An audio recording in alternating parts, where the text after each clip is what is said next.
Бұл бір кездері бүкіл адамзатты дүр сілкіндірген апатты фильм. Майя өркениетінің жазбаларында 2012 жылдың 21 желтоқсанында дүниенің ақыры болады деп айтылады. Осы күні қараңғылық орнаса, келесі күннің таңы ешқашан атпайды. Осы себепті Голливудта осы тақырыпта 2012 деген фильм түсірді. NASA өзінің ресми сайтында бұл жай ғана фильмнің ойдан шығарылған сюжеті және ондай жағдай мүлдем болмайды деген ақпаратты жария еткенімен көп адамдар әлі де сенеді. 11 жыл өтті, бірақ бәріміз әлі тіріміз. Оқиға 2010 жылы полиция майялардың ежелгі қаласынан таңғаларлық жаппай суицидті анықтағаннан басталады. Бұл адамдар майялардың ұрпақтары екен және олар заман ақыры 2012 жылы болады деп болжаған. Бұл оқиға бірден көпшілік арасында дүрбелең тудырды. Осы кезде геолог Том жер астынан 3000 метрден астам шахтадағы бақылаулар мен мониторингтерге сүйене отырып, олар жақында адамзат тарихындағы ең үлкен күн жарылысы орын алғанын анықтады. Бұл жер ядро температурасының одан әрі көтерілуіне себеп болды. Бұрын-соңды болмаған апат жақындап келеді. Осылайша Том түнде ақшқа оралды. Вице-президент зерттеу нәтижесін оқыған бойда өз-өзіне келе алмай тұрып қалды. Көптеген ғалымдардың зерттеу нәтижесінде олар есептің шынайылығын растады. Мемлекет басшылары бірден жасырын кездесу өткізіп,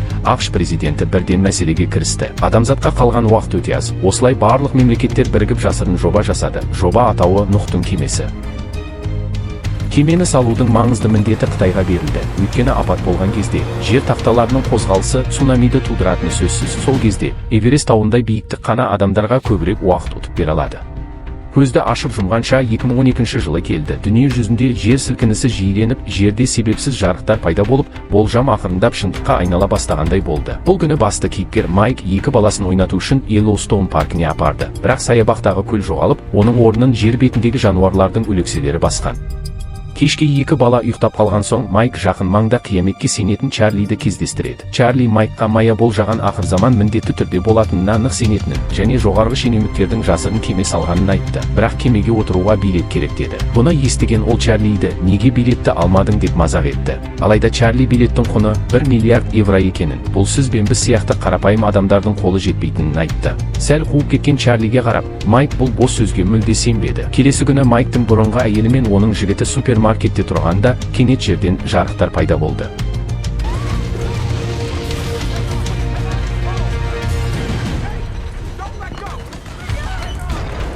Осыдан кейін мемлекет басшылары шұғыл жиынға кірісті. Геолог Том жер қыртысының температурасы күрт көтеріліп, олар күткеннен де асып түскенін айтты. Адамзаттың тек 48 сағатқа жетпес уақыты қалды. ақш президенті эвакуация жұмыстарын дереу бастауды бұйырды. Дәл осы кезде кеме билетін қалтасы көтеретін Юрийге де кемеге отыру туралы SMS келді. Майк жаңа ғана екі баласын бұрынғы әйелінің үйіне қайтарып бергенде, бастығы Юрий телефон соғып, Майкқа екі ұлын тез арада алып, әуежайға жеткізуді бұйырды. Бірақ екі тентек баласы ұшаққа отырар алдында Майкты мазақ етеді.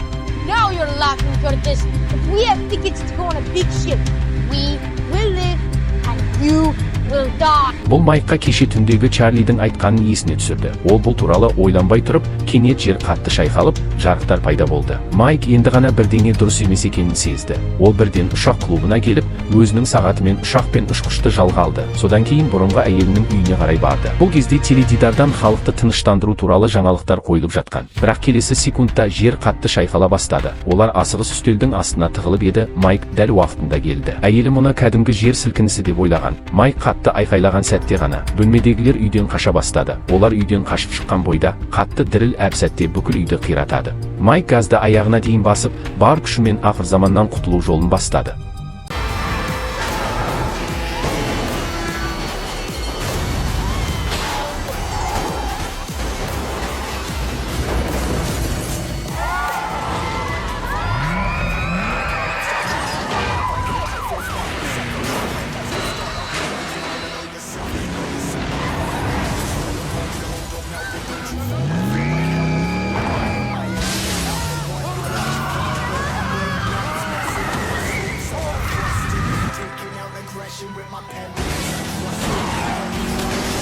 Соңында Майктың мықты шеберлігімен отбасы ұшақ клубына еш қауіпсіз келді. Бірақ мұндағы ұшқыш өкінішке орай қайтыс болған. Бір жақсысы Кейт бірнеше рет жүргізушілік сабақтарын үйренген. Сондықтан ұшу міндеті соған артылды. Бұл кезде сілкіністен жарықтар оларға қарай жайылып келе жатқан. Майк басқару таяқшасын итерген бойда ұшақ жүре бастады.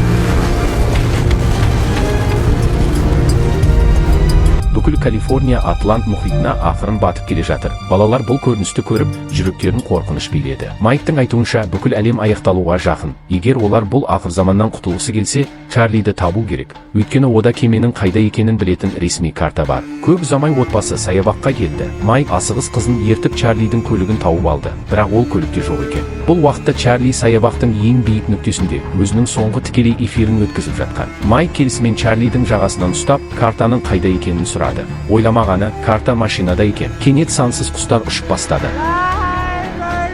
Бұл алдағы апаттардың келесі толқынын білдіреді. Майк асығыс қызын алып көлікпен кетіп қалды. Кенеттен қатты бір дыбыс шықты.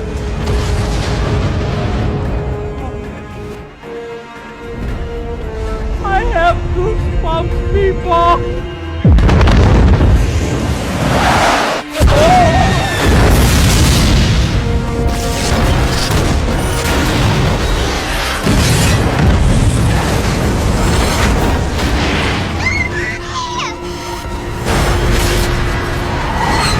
Қызын ертіп әйелімен қосылғаннан кейін Майк картаны іздеу үшін қайтадан көлікке қарай бой алды. Бірақ картаны тапқан кезде көлік тұңғиыққа құлап кетеді. Алайда Майк бар күшін жинап қайта өрмелеп шықты. Шыққан бойда ұшаққа қарай жүгіріп, ақыры бұрынғы әйелінің көмегімен ұшақтың үстіне көтерілді.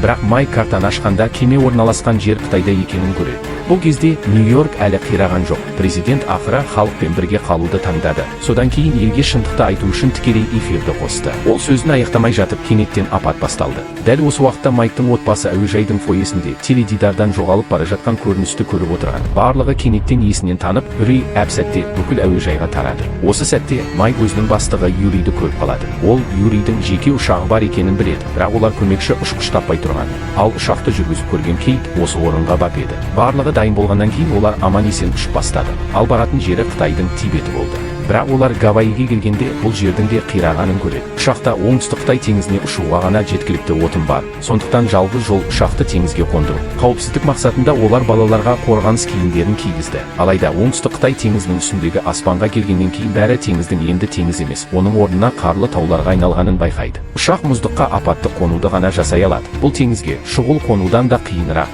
абайламаса мұздыққа соғылады. Ақырында олар ұшақтан көлікке отырып қонып жатқанда артқы есіктен шығуды жоспарлады.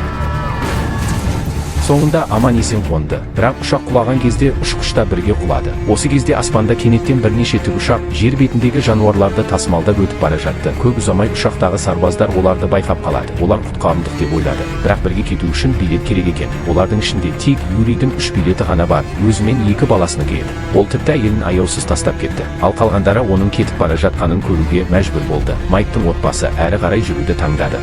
Қайта олар жолда жүк көлігіне тап болып, Майк айғайлап жүріп ақыры олардың назарын аударады. Олардың да баратын жері кеме орны екен. Жоба салынып жатқанда инженерлер апат болған кезде отбасын жасырын түрде кемеге кіргізу үшін тығылып кіретін орын жасаған екен. Бұрынғы әйелінің жалынуымен олар Майк пен отбасын бірге алып кетуге қосылды. Сонымен бірге әртүрлі елдердің жетекшілері мен маңызды тұлғалары Нұхтың кемесіне мінген. Бірақ Том командалық орталыққа келгенде ол әдеттен тыс жағдайды байқады. Ол дереу қызметкерлерден спутникті қосуды сұрады да одан цунамидің толқыны тез келе жатқанын анықтады. Кері санақ бойынша оларға небәрі 28 минут қалған. Бұл кезде билеті бар байлар кемеге отыруды тағатсыздана күтіп отырған. Юрий люктің жабыла бастағанын байқап, кенет үрейленді. Сондықтан күзетшіні бір ұрып құлатып, өзімен бірге байларды алып кеме жаққа қарай жүгірді. Бірақ бұл кезде кеме палубадан баяу шығып кеткен. Ал кемеге отыруға үлгермеген жұрт тынышсыздана бастап, көптегендері тіпті жардан құлап кетті. Қорыққан Юрий баласын алып палубаның астына тығылды. Осы кезде инженерлер бастаған Майктың жанұясы жасырын өткелден кемеге келе жатыр. Бұл көріністі Юрий кездейсоқ көріп қалады. Ал оның тастап кеткен әйелі оған бір секундты қимыл жасауды да ұмытпады. Бұл кезде цунамиге небәрі 14 минут қалған. Кеменің ішіндегі адамдар сырттағы қайғылы көріністі көріп, жүректері сыздап кетті. Осы мақсатта Том мемлекет басшыларынан есікті ашып, адамдарды аркаға кіргізуді өтінді. Олар қазіргі істеп жатқандары адамгершілікке жатпайды деуге де болады. Адамзат өркениеті осындай ортада жалғасса, оны келешек ұрпаққа қалай түсіндіреді. Томның көндіруінен кейін ақыры люкті ашуға шешім қабылдады. Олар мүмкін бәрі өледі, бірақ көбірек адамдарды құтқаруға дайын болды. Люк ақырын ашылғанда, сырттағы халықтың барлығы кемеге ағын судай құйылды. Алайда Юрий мен 2 бала палубаның астынан шыққанда тым кеш болды. Люк жабылғалы тұрғанын көрген Юрий ақыры баласын бар күшімен палубаға лақтырып жатырып соңында өзі тұңғиыққа құлады. Осы кезде Эверест тауы су астында қалды. Кәрі монах қоңырауын сабырмен соғады. Бірақ келесі секундта цунами оны жұтып қояды. Биіктігі 10.000 метрлік су тасқыны кеме орналасқан жерге тез жетті. Алайда бәрі бір қалыпта болған жоқ. Люк кенеттен жабылмай қалады. Майк пен оның тобы кемеге кірген кезде люк кенеттен ашылып, екеуі тікелей үлкен редуктордың астына түсіп кеткен екен. Олар әкелген құралдар да құлап кеткен. Инженердің аяғы ауыр жарақаттанып, ал Кейт жан тапсырады. Ал құлаған құрал кеменің люкінің жабылуына кедергі болды. Командалық орталықта тез арада оларды байқайды, бірақ тым кеш. Алыстан цунами келе жатыр. Бәрі тағдырға мойынсұнып, кеме шабуылдардың бірінші толқынына төтеп бере алады деп үміттенеді. Тасқынның күшті әсерінен кенеттен теңіз суы кемеге құйылады. Алайда бұл бастамасы ғана еді. Цунамидің екінші толқыны мыңдаған метр биіктікте бір әуе ұшағын алып келе жатты.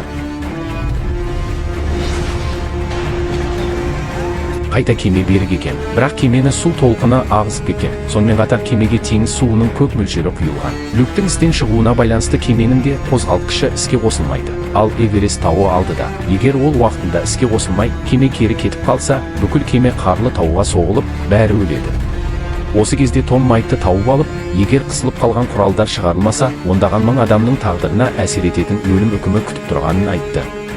Мұны естіген Майк тапсырманы ойланбастан қабылдады. Ол редуктордың орнына оралғанда кеменің түбі түгелдей теңіз суына батып, кабель қозғалмастай тұрып қалған. Майк қиналып жатқанда, оның ұлы да дер кезінде оның соңынан келген. Бұл кезде тауға тек 400 метр қашықтық қалған еді. Адамдарды үрей алып, үмітсіздікке батырды. Қиын сәтте Майк ақыры бар күшін жұмсап, кабельді шығарып алды да, арттың люкі жабылады. Капитан бірден қозғалтқышты іске қосуды бұйырды да, кеме бар жылдамдықпен шегінді. Соңында қауіптен құтылған барлығы айғайлап қол соға бастады. Бірнеше айдан кейін люк баяу ашылғанда, адамдар палубадан бірінен соң бірі сыртқа шықты. Жер серігінен алынған мәліметтерге қарағанда, теңіз суы жердің көп бөлігін басып кеткен. Бір ғажабы, Гималай енді ең биік тау емес, ең биігі Африкадағы Дракенсберг таулары болыпты. Апат салдарынан бүкіл Африка континентінің тақталары көтерілді. Енді онда адамдар өркениеттің жаңа дәуірін бастайды.